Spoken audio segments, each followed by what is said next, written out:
Commander Jack Morrison looked up at the massive curved ceiling of the Galaxy Council chamber. The room was designed to make anyone standing in the center feel small.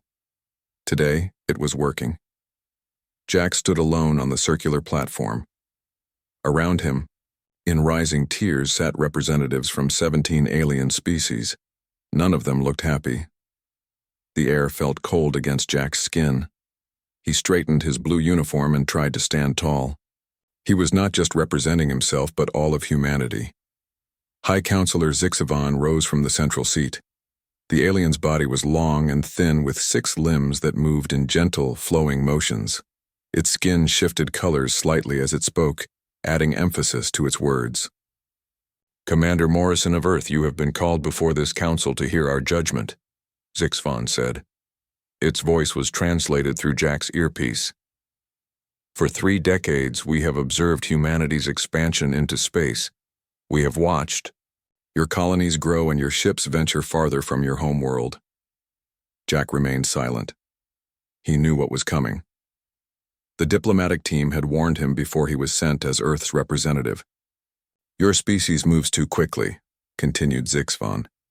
"You consume resources at an alarming rate. Your military capabilities grow despite our recommendations for restraint. Your cultural transmissions show a history of violence and unpredictability." Around the chamber, other council members nodded or made their species-equivalent gestures of agreement.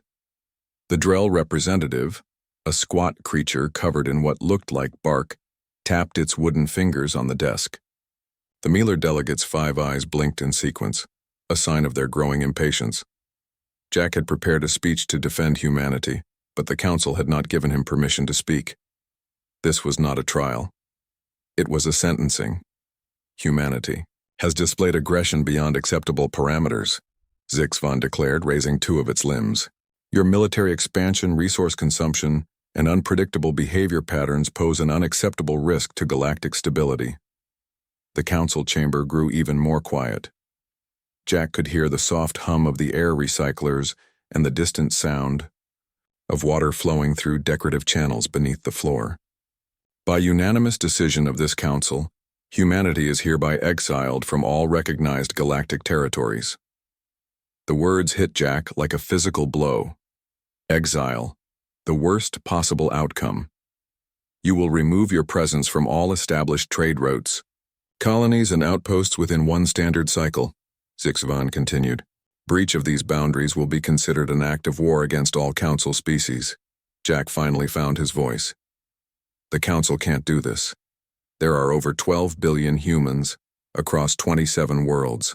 Moving them all, the decision is final," interrupted a bulky reptilian counselor from the 2nd tier. "Your species was granted provisional admission to galactic society. That privilege has been revoked." "Where are we supposed to go?" Jack asked, his voice echoing in the chamber. Zixavan's skin rippled with dark blue patterns. "The regions beyond, the outer boundary, are not under council jurisdiction. Your kind may settle there if you wish." Jack knew what that meant. The fringe. Unexplored space with unknown dangers and few habitable worlds. The regions the council species had deemed not worth their time. "You have 1 cycle to complete the withdrawal," Zixavan said with finality. "This session is concluded." One by one, the council members stood and left their positions. None looked at Jack. To them, humanity was already gone. Jack's journey back to Earth took 3 days. 3 days of thinking about how to tell the world leaders that humanity had been cast out of galactic civilization. 3 days of wondering if they should fight the decision, knowing that war with 17 advanced species would mean extinction. When his ship landed in Geneva, home of the Earth United Government, a group of officials was waiting. President Diane Powell stood at the front, her face already showing that she knew the news was bad. "They voted for exile," Jack said simply as he stepped off the ramp. The president's shoulders dropped slightly, but her expression remained firm. "Then we have work to do. Come with me." Inside the government complex, world leaders and military commanders had gathered in the crisis room. Some attended through holographic projections from their parts of the world. All faces turned to Jack as he entered. Commander Morrison has confirmed what our diplomatic channels indicated, President Powell announced. The Galaxy Council has voted to exile humanity from all Council space. We have one standard cycle, about 14 Earth months to withdraw completely. The room erupted in angry voices. We should fight. They can't force billions of people to relocate. What about our colonies on Proxima and Tau Ceti, President? Powell raised her hand for silence. Fighting is not an option. The combined military might of the Council would crush us. We need to focus on survival now. She turned to a large display screen showing a map of known space. Council territories were marked in green, covering most of the charted galaxy. A thin border of yellow showed neutral zones, and beyond that, vast areas of red represented unexplored space, the fringe. We always knew this might happen, the president said. The older species never fully accepted us. Too different, too ambitious, too human. She looked around the room. That's why we've had contingency plans. Now we activate Plan Diaspora. The display changed to show a complex series of ship movements and resource allocations. We have 14 months to gather everything we can and move our people to the designated safe zones beyond Council space, explained Defense Secretary Greg Bennett. Every ship we have will be used for transport. Everyone will be allowed one personal container. Everything else goes to the collective resource pool. Jack watched as the faces in the room showed the weight of what was happening. Humanity was being forced to start over. Over the next weeks, the news spread across Earth and its colonies. Reactions ranged from panic to anger to a grim determination. Some people suggested hiding in remote parts of Council space. Others wanted to appeal to individual alien species who had been friendly to humans. But as the reality sank in, most people began to prepare. Earth had faced disasters before: climate crises, pandemics, resource wars. Each time, humans had adapted and survived. This would be no different, just on a much larger scale. 3 months after the Council's decision, the first colony ships departed for the fringe. They carried not just people but seeds, animals, industrial equipment, and cultural archives. If humanity had to start over, they would bring the best of their world with them. Jack Morrison was assigned to oversee the evacuation of the Proxima colonies.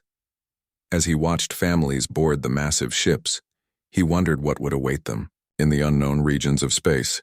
"We'll make it work," said a voice beside him. It was Dr. Lily Carter, one of Earth's leading xenobiologists. "The Council thinks they're punishing us, but they've actually set us free." Jack looked at her questioningly. "Think about it," she continued. "No more Council regulations on technology development. No more restrictions on which worlds we can settle. Out there, we can build something new. Something better." For the first time since standing before the Council, Jack felt a spark of hope. Humanity wasn't ending. It was being forced to transform. As the evacuation continued, that spark began to spread. Exile wasn't the end, it was just the beginning. 5 years passed since humanity's forced exodus from Council space. What began as a desperate flight had transformed into something unexpected.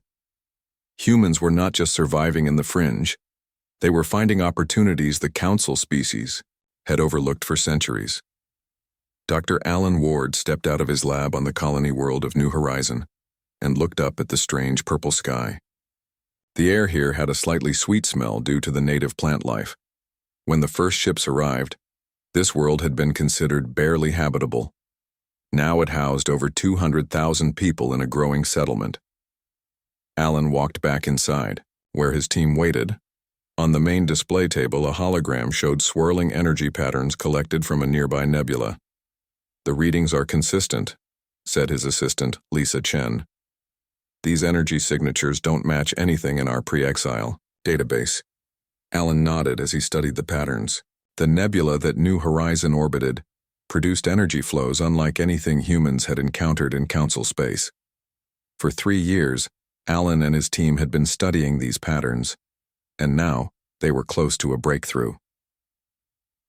"The Council ships use fold gates for faster-than-light travel," Alan explained to the newer team members. Their system creates temporary wormholes between fixed points, which is why they have those massive gate structures around their major worlds.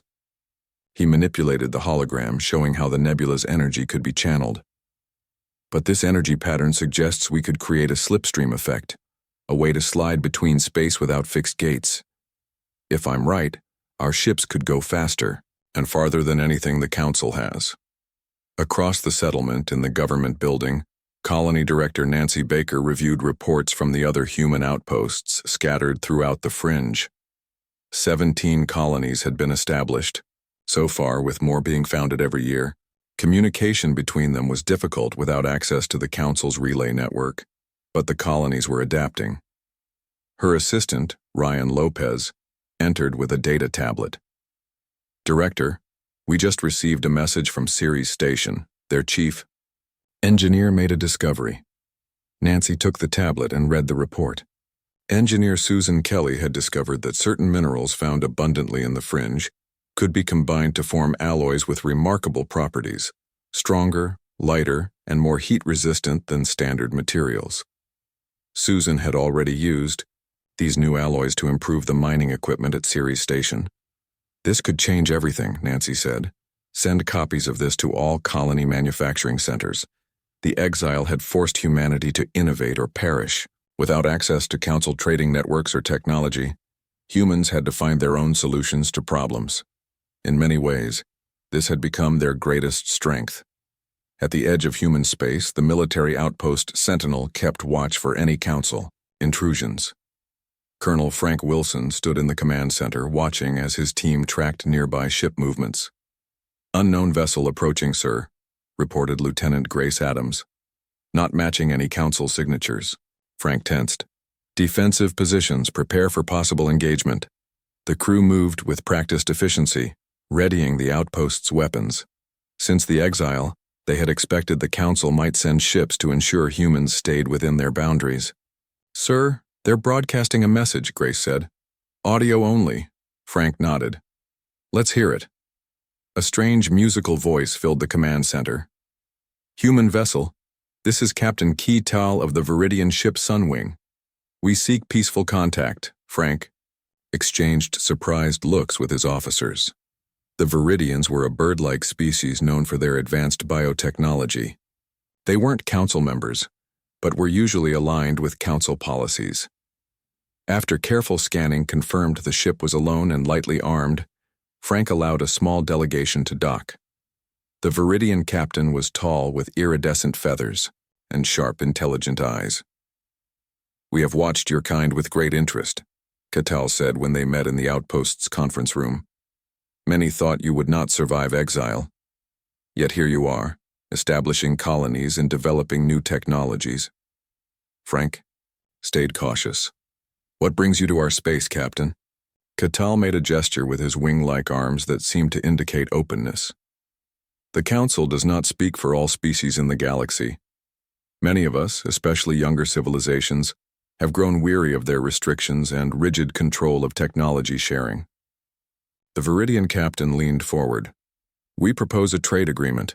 Your people have shown remarkable adaptability and engineering skills. We offer our knowledge of biological systems and medicine." This was unexpected. No non-human species had sought trade with the exiled humans before. Frank contacted New Horizon immediately, and within days diplomatic representatives arrived to meet with the Viridians. The arrival of the Viridians marked a turning point. Within months, 2 more non-Council species made contact. The Eridu, a water-dwelling species with advanced underwater mining techniques, and the Nomari, traders who operated in the spaces between established territories. On New Horizon, a small, trading post was established specifically for interspecies commerce. Where once humans had felt isolated and alone in the galaxy, they were now finding allies among other species who existed on the fringes of Council influence. As news of successful alien contact spread through the human colonies, a sense of possibility replaced the bitterness of exile. Humanity wasn't just surviving, it was beginning to thrive. Alan Ward's team made their breakthrough in the 3rd month of the 6th year of exile.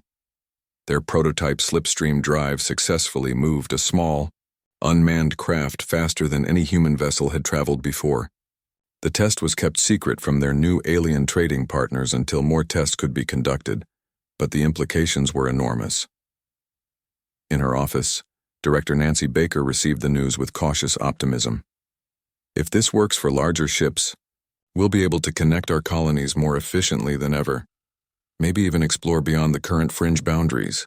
That evening, as New Horizons' strange purple sky darkened to deep indigo, Nancy stepped out onto the balcony of the government building. Below her, the lights of the colony spread out in neat patterns. In the distance, she could see the alien quarter where Viridian and Nomari visitors had set up temporary dwellings. A shooting star streaked across the sky, actually a supply ship making its descent to the colony's landing pads. Nancy thought about how far they had come in just 5 years. The Galaxy Council had meant to punish humanity, to leave them struggling on the edges of civilized space. Instead, humans were creating something new. The colonies were growing. New technologies were emerging. Alliances were forming. What had begun as exile was becoming the foundation of something that might one day rival the Council itself. Nancy smiled as another ship's lights appeared in the darkening sky. The Council had gravely miscalculated when they cast humanity out. They didn't understand the human capacity for adaptation. They didn't realize that challenges often brought out the best in people. In the labs, workshops, outposts, and newly founded settlements across human space, the seeds of a future empire were taking root. Not an empire built on conquest, but one founded on innovation, cooperation, and the unbreakable human spirit. 20 years had passed since the Galaxy Council exiled humanity. What began as scattered colonies struggling to survive had grown into a network of thriving worlds. The crude outposts of the early days were now bustling cities. Ships with the new slipstream drive moved freely between human settlements, covering in days distances that would take Council vessels weeks to travel. Admiral Olivia Bennett stood on the bridge of the Defiant, the flagship of humanity's growing fleet. Through the large viewports she watched as construction drones swarmed around a massive orbital station above New Horizon. The colony had become the unofficial capital of human space, home to over 2 million people. The final sections will be in place by the end of the month, said her executive officer, Commander Keith Davis. When it's complete, Horizon Station will be able to dock over 40 ships at once. Olivia nodded with satisfaction. The Defiant was the newest and largest vessel in what was now called the Fringe Defense Fleet. When the first ships were being built, they were simple vessels cobbled together from whatever materials were available. Now, humanity had proper shipyards, producing vessels that incorporated technologies from all Alliance members. The Alliance. That was another thing that had changed. What began as casual trading with the Viridians had evolved into a formal coalition of species. The Fringe Alliance now included 12 non-human species, all united by their desire for freedom from Council restrictions. Admiral, we're receiving a priority message from the diplomatic office, said the communications officer. Olivia frowned. Put it through to my ready room. In the privacy of her small office, Olivia activated the secure channel.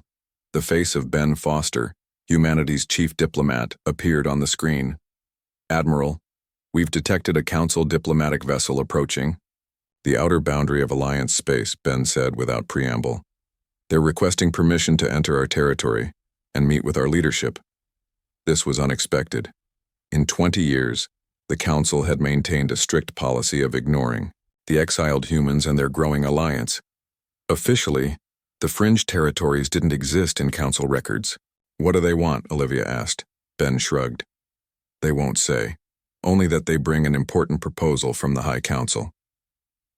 I'll escort them personally, Olivia decided. Have them rendezvous with the Defiant at the boundary marker. 3 days later, Olivia stood in the Defiant's docking bay as the sleek Council vessel landed. It was smaller than she expected, clearly built for speed rather than intimidation. The ship's design was typical of the Mithran species, one of the Council's mid-tier members. The vessel's hatch opened, and a tall, slender alien emerged. Its skin had a silvery sheen, and its 4 eyes blinked in a rhythmic pattern as it surveyed the docking bay. I am Threlmach, Special Envoy of the Galaxy Council, the alien said, its translator converting the clicks and whistles of its native language into smooth English. I thank you for allowing this meeting. Olivia maintained a neutral expression. Welcome aboard the Defiant, Envoy. I'm Admiral Bennett, and I'll escort you to New Horizon for your meeting with our leadership. During the journey to New Horizon, Threlmach remained in the guest quarters, emerging only once to request a tour of the ship. Olivia politely declined, citing security protocols. The truth was, she didn't want the council representative seeing too much of their technological advances. On New Horizon, President Gabriel Martinez awaited the unusual visitor. The presidential office was located in a tower overlooking the colony's central plaza.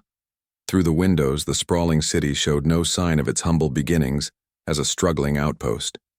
Jack Morrison, now an elderly man with white hair, sat beside the president. After serving on numerous diplomatic missions, Jack had become the Minister of Interspecies Relations. His experience with the council made his presence valuable for this meeting.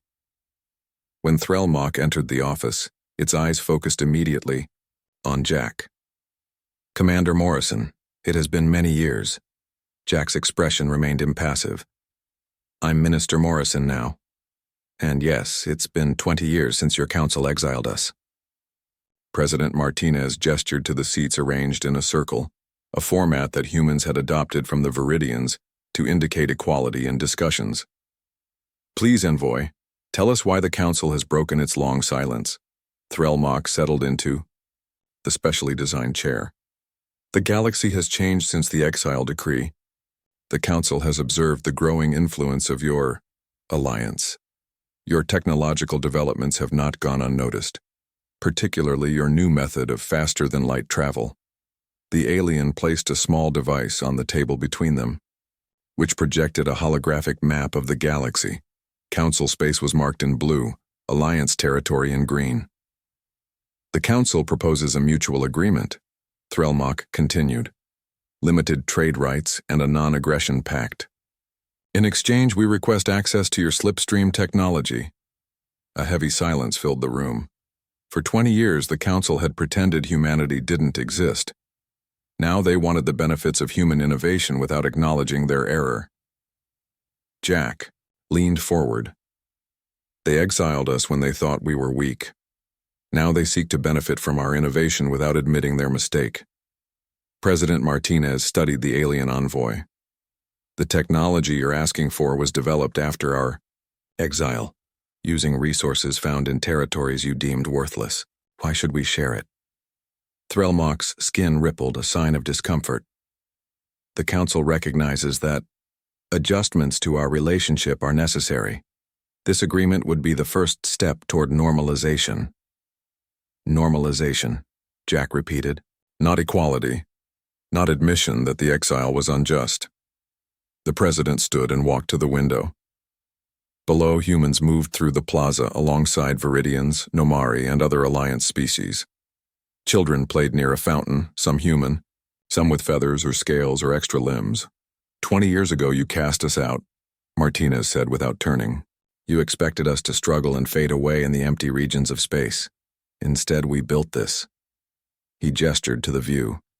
Not just cities and ships, but a community of species who choose cooperation over control. He turned back to face the envoy. We will consider your proposal, but I must be honest. The terms as stated are unlikely to be acceptable to our alliance partners. Threlmach's 4 eyes blinked rapidly. This offer is for humanity alone. The other species are not. We. Don't make separate deals, Jack interrupted. The alliance functions as a unit. That's something your council might learn from.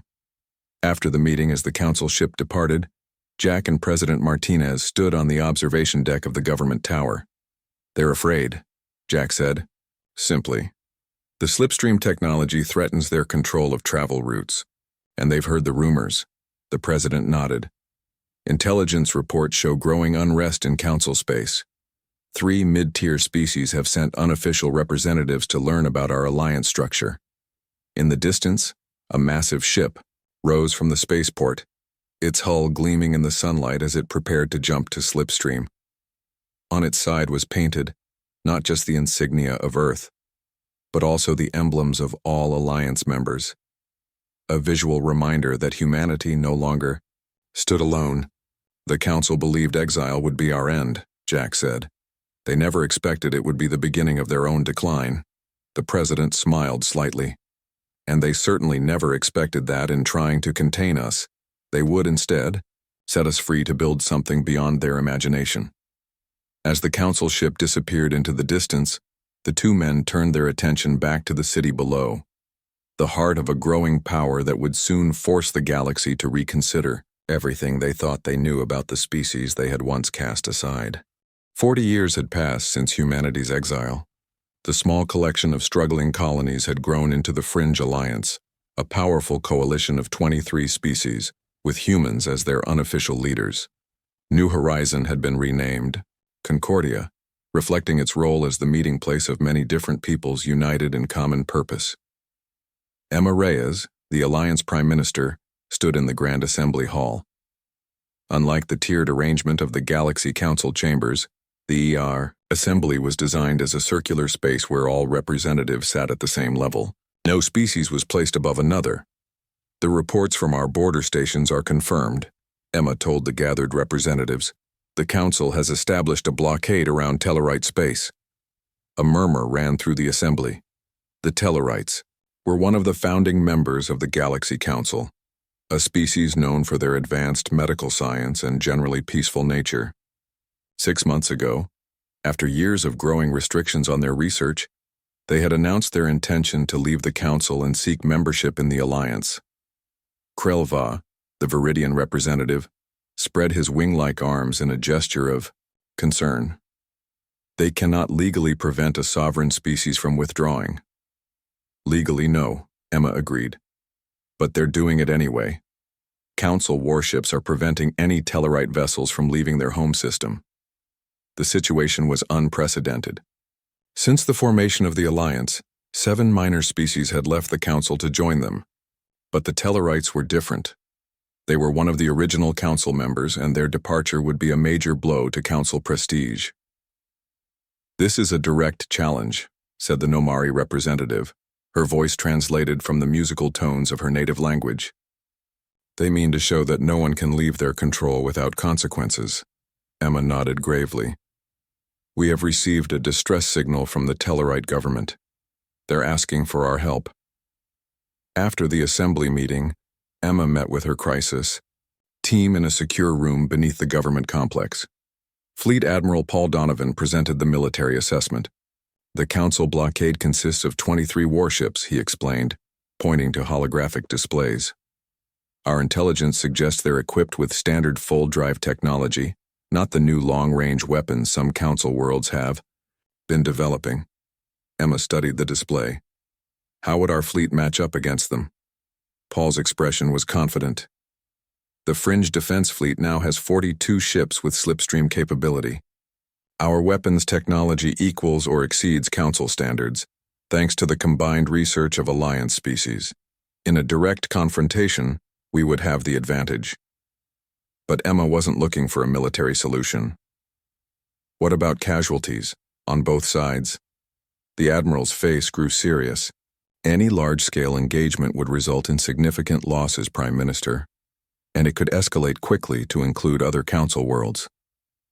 Steve Adams, the intelligence director, added, We also have to consider the civilian population. There are over 6 billion Tellarites. If this turns into a protracted conflict, they could face severe shortages of food and medical supplies. Emma walked around the table thinking. The Alliance had been founded on principles different from the Council's, cooperation rather than control, diversity rather than uniformity. She would not abandon those principles now. Admiral, I want a plan for humanitarian corridors. She said finally, Our priority is evacuating Tellarite civilians who wish to leave, not engaging Council forces directly. The plan they developed was called Operation Shadow Play. It would use the superior speed and stealth capabilities of Alliance ships to slip through the blockade, evacuate Tellarite civilians, and deliver essential supplies to those who remained. At the same time, Emma authorized a more controversial operation, Small teams would smuggle advanced slipstream technology to dissident groups within council space. The technology would be given to representatives from species showing signs of dissatisfaction with council rule. "We aren't looking to start a war," Emma explained to her advisors. "But we can show people throughout council space that there's an alternative to their control." The crisis with the Tellarites marked a turning point in galactic politics. For the first time, the Alliance was directly challenging council authority, not just existing outside it. When the first Alliance ships slipped past the blockade using their superior technology, the council commanders were caught by surprise. The ships appeared without warning, their slipstream drives allowing them to bypass standard detection systems. Cameras on the Alliance vessels captured images of the rescue operations, Tellarite families boarding evacuation ships, Alliance crews, distributing supplies to those who chose to stay, Council warships unable to catch the faster Alliance vessels. These images spread quickly through communication networks across the galaxy. Council citizens saw Alliance personnel helping Tellarites, while Council ships fired on civilian transports. The contrast could not have been more striking. On Concordia, Emma received reports of the operation's success. Hundreds of thousands of Tellarites had been safely evacuated to Alliance space, where new settlements were being prepared for them. "The Council is furious," Steve Adams reported during a secure briefing. "They're calling it an illegal intervention in their internal affairs." Emma wasn't concerned about Council propaganda. "How are their citizens responding?" Steve smiled slightly. "That's the interesting part. We're seeing protests on at least 6 Council worlds. People are questioning why the Council needed to blockade the Tellarites in the first place." This was exactly what Emma had hoped for. The Alliance wasn't just growing stronger, it was changing how people throughout the galaxy thought about governance and freedom. In the weeks that followed, representatives from 7 more Council species contacted the Alliance secretly. They didn't seek membership yet, but they wanted to know more about Alliance structure and principles. Many of them had received the smuggled slipstream technology, giving them a way to communicate outside Council monitoring. On a balcony overlooking Concordia's central plaza, Emma met with an unexpected visitor, Jack Morrison, now in his late 90s but still sharp-minded. After his retirement from government service, Jack had become a respected historian, documenting humanity's journey from exile to leadership. "When I stood before the Council all those years ago," Jack said, gazing out at the city where humans walked alongside a dozen alien species, "I never imagined we would end up here." Emma nodded. "They meant to punish us. Instead, they forced us to create something better than what they had built." In the distance, a monument stood in the center of the plaza, a simple obelisk inscribed with the words of the Exiled decree beside the Alliance Charter. It served as a reminder of how far they had come. "The Council is calling for an emergency session," Emma told the old man. "For the first time in their history, they've invited Alliance representatives to address their assembly." Jack smiled. "They exiled us because they feared what humanity might become. Now they must face exactly what their fear created, a new power built on the very principles they rejected." Across the galaxy, the balance was shifting. The empire that humanity had built from exile was not just a collection of worlds and ships, but a new way of thinking that was spreading, system by system, even into the heart of Council space itself. 50 years had passed since the Galaxy Council exiled humanity from their territories. What began as punishment had led to the greatest transformation of galactic society in thousands of years. The Alliance now included 32 species, and more than half of the former Council members had either joined them or declared neutrality. Prime Minister Laura Grant led the human delegation to the emergency session of the Galaxy Council. As her ship approached the massive Council station, she felt a strange mix of emotions. The last human to stand in these chambers had been Jack Morrison, bringing back news of exile that changed humanity's path forever. "It looks smaller than I expected," said Foreign Secretary Carl Rogers, gazing at the station through the viewports. Laura nodded. "The Council has always relied on appearances. They built their chambers to intimidate visitors."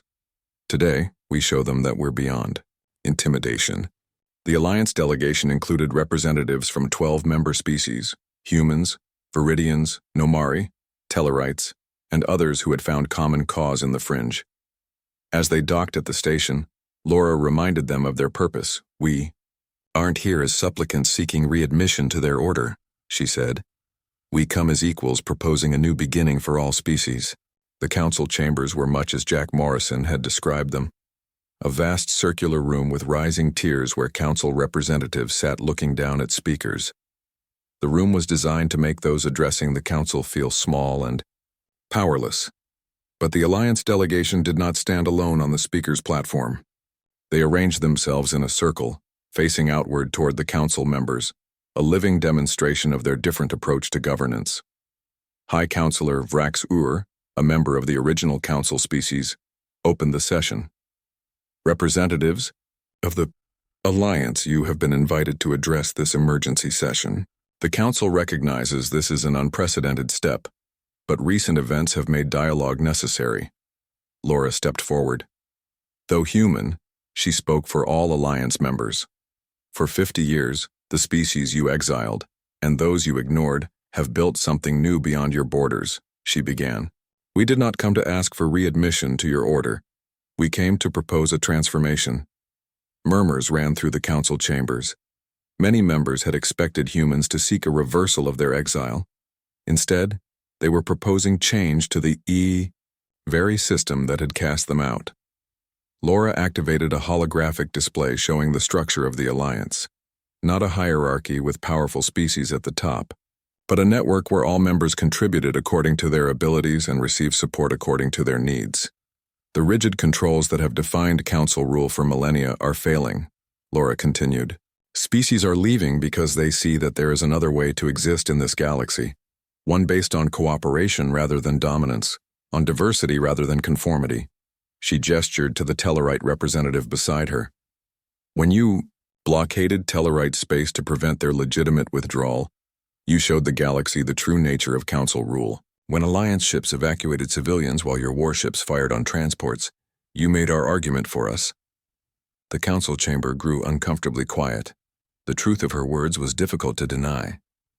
"We propose a new Galactic Confederation," Laura said, "where both Council and Alliance members can retain their identity while working together on matters that affect us all. Where technology is shared rather than controlled. Where no species can force another to remain against their will." The negotiations that followed lasted for weeks. Some council members rejected the proposal outright, unwilling to give up the power they had held for thousands of years. Others saw the opportunity for a new beginning. In the end, the council system did not disappear, but it transformed. The rigid hierarchies gave way to a more flexible confederation. The controls on technology sharing were loosened. The right of species to choose their own affiliations was formally recognized. On Earth, now considered a historic homeworld rather than the center of human civilization, the Museum of Exile opened its doors. The museum was built in Geneva, near the site where Jack Morrison had delivered the news of exile 50 years earlier. Inside the main hall, visitors could see the original exile decree displayed next to the new Galactic Confederation Charter. Interactive exhibits showed how humanity had expanded from a single world to an empire spanning hundreds of star systems. Jack Morrison, now 107 years old, toured the museum with his great-granddaughter Maya Morrison. At 22, Maya had recently been commissioned as a lieutenant in the Confederation Survey Corps, a new organization dedicated to peaceful exploration. "This was the document that changed everything," Jack said, pointing to the exile decree. His hand trembled slightly with age, but his mind remained sharp. "They meant to diminish us. Instead, they forced us to become something greater than we might have been." Maya studied the old document. She had grown up in a galaxy where humans worked alongside dozens of alien species. The idea that there had once been a time when humanity stood alone was hard to imagine. "Did you ever imagine it would turn out this way?" she asked her great-grandfather. Jack smiled. "Not at first. When I stood before the council and heard those words, I thought it was the end of humanity's place in the stars. I couldn't see that it was just the beginning." They moved through the museum, past displays showing the early colonies, the first contact with the Viridians, the development of slipstream technology, and the founding of the Alliance. Visitors from many species moved around them, their different forms and languages a living testimony to what humanity had helped create. The final exhibit was a massive holographic display showing human expansion from Earth to the hundreds of worlds now part of the Confederation. Beneath it, a simple plaque read, "Exiled from their place in the galaxy, humanity built not just an empire of worlds but of ideas." As they left the museum, Maya and Jack paused in the sunlight. Above them, ships moved through the sky, some human, some alien, all part of the new Confederation. "What happens next?" Maya asked. "Now that we've changed the galaxy?" Jack looked up at the ships. "We keep exploring. We keep learning. We remember that sometimes the greatest opportunities come from the most difficult challenges." He turned to his great-granddaughter, seeing in her the future of humanity. "The Council thought exile would be our end. Instead, it was our beginning. They cast us out into the unknown, and we found not just new worlds, but a new way of existing in this galaxy." Across the stars, humans now served as diplomats, scientists, explorers, and bridges between species. The adaptability and ambition that had once alarmed the Council had become the foundation of a new galactic order. The empire humanity built wasn't just one of territory or technology. It was an empire of transformed thinking, a living testament to the idea that exclusion can lead to innovation, and that sometimes being cast out is the first step to finding a better way forward. As new ships rose from Earth carrying the next generation of explorers, the words on that museum plaque seemed more true than ever.